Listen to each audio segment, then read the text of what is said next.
আসসালামু আলাইকুম ওয়া রাহমাতুল্লাহি ওয়া বারাকাতুহু ইন্নাল হামদুলিল্লাহ ওয়াস সালাতু ওয়াস সালামু আলা মান লা নাবিয়্যা বা'দা আম্মা বা'দ। প্রিয় উপস্থিতি, আজকে আপনাদের সামনে যে বিষয়টি নিয়ে আলোচনা করব সেটি হলো ঈদুল ফিতরের সুন্নাত সমূহ। তো আমরা ঈদুল ফিতরের সুন্নত 14টি এই বিষয়ে ইনশাআল্লাহ আলোচনা করব।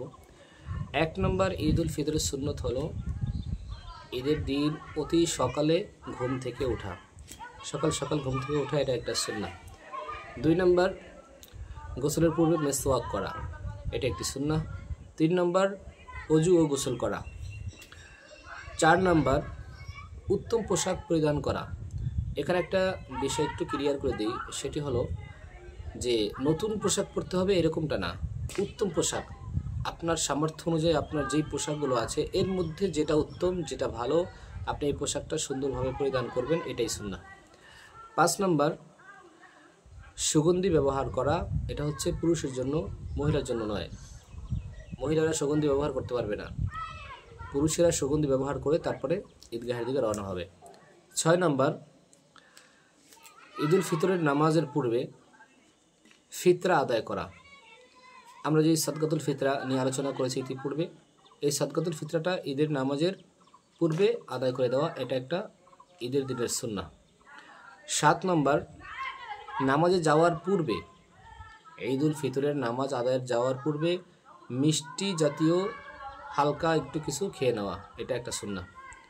8 নম্বর ঈদগাহে হেঁটে হেঁটে যাওয়া, এটা আরেকটা সুন্নাহ। নাম্বার 9 এক রাস্তা দিয়ে যাওয়া অপর রাস্তা দিয়ে আসা, এটাও কিন্তু একটা সুন্নাহ। আল্লাহ তৌফিক দান করেন। 10 নম্বর সকাল সকাল ঈদের নামাজ পড়তে যাওয়া। আমাদের দেশে একটা সমস্যা হলো, অনেকে একেবারে সর্বশেষ নামাজের জামাত যখন শুরু হবে তখন গিয়ে হাজির হয়, এটা আমরা কখনো করব না। সকাল সকাল যাবেন আর এটা সুন্নাহ আদায় হয়ে যাবে। 11 নম্বর ঈদগাহে ঈদের নামাজ পড়া। হ্যাঁ, যদি ওজোর থাকে, বৃষ্টি হয় অথবা ঈদগাহ না থাকে, তাহলে এলাকার জুমার যে মসজিদ আছে এই মসজিদে ঈদের নামাজ আদায় করলেও নামাজ হয়ে যাবে। 12 নম্বর শরিয়াতের সীমার ভিতরে আনন্দ উল্লাস করা, অর্থাৎ শরিয়াতে যে সমস্ত আনন্দ জায়েজ আছে এই আনন্দই করবে, অন্য কোনো আনন্দ, গান বাজনা ইত্যাদি যেগুলো হারাম এগুলো করা যাবে না। 13 নম্বর একটা তাকবীর আছে, 2 ঈদের সময় পড়তে হয়, আল্লাহু আকবার আল্লাহু আকবার লা ইলাহা ইল্লাল্লাহু আল্লাহু আকবার ওয়ালিল্লাহিল হামদ।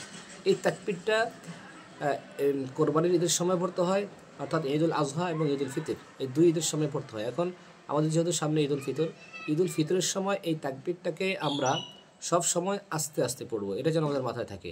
ঈদুল ফিতরের সময় আস্তে আস্তে এবং ঈদুল আজহার সময় এটা জোরে জোরে হবে।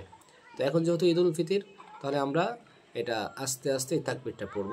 মা বোনদেরকেও এই তাকবীরটা আস্তে আস্তে পড়ার জন্য উদ্বুদ্ধ করবেন। এখন দেখেন, এই যে 13টা সুন্নাহ নিয়ে আলোচনা করলাম, এক একটা সুন্নাহ এত দামি। রাসূল সাল্লাল্লাহু আলাইহি ওয়াসাল্লাম বলেছেন, মান আহিয়া সুন্নতি ফাকাদ আহাব্বানি ওয়া মান আহাব্বানি কানা মাই ফিল জান্নাহ, যে আমার একটি সুন্নতকে জিন্দা করলো সে যেন আমি নবীকেই মুহাব্বত করলো, আর যে আমাকে মুহাব্বত করলো সে আমার সাথে জান্নাতে থাকবে। আবার এই হাদিসটা আরেকভাবে আসছে, মান আহাব্বা সুন্নতি ফাকাদ আহাব্বানি ওয়া মান আহাব্বানি কানা মাই ফিল জান্নাহ, যে আমার একটি সুন্নতকে মুহাব্বত করবে সে আমাকে মুহাব্বত করলো, আর যে আমাকে মুহাব্বত করলো সে আমার সাথেই জান্নাতে থাকবে। তো আল্লাহ তাআলা আমাদের সকলকেই নবীর এই সুন্নাতগুলো ঈদুল ফিতরের দিন আদায়ের তৌফিক সকলকে দান করেন। আসসালামু আলাইকুম ওয়া রাহমাতুল্লাহি ওয়া বারাকাতুহু।